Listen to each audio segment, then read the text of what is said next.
పగ్గెళ్ళి వాళ్ళు record dance పెడుతున్నారంటరా. మనం కూడా ఏదో ప్లాన్ చేద్దాం. ఏం చేద్దామన్నా డబ్బులు లేవురా. ఒకవేళ డబ్బులు ఉంటే అన్నదానం చేద్దాం. ఏరా తమ్ముడు, వినాయకుని పెట్టి 2 రోజులు అవుతుంది, వేరే ప్రోగ్రామ్ ఏం పెట్టరా? డబ్బులు ఒకటి లేవన్నా. డబ్బులుంటే అన్నదానం పెడదాం అనుకుంటున్నాం.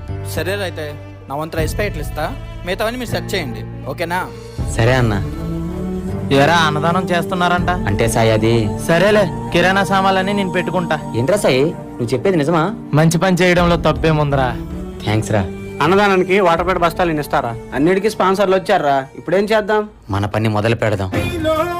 చలనం మరి కాదా సంచలనం, చినుకల్లే మొదలై ఉప్పెన కాదా ఈ కథనం.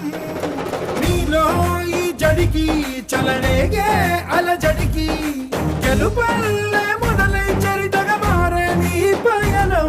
నీ ఆశయమే నాకు తెలిసి ఒక మనిషి సంతృప్తి పడేది ఒక్క అన్నదానం దగ్గర మాత్రమే.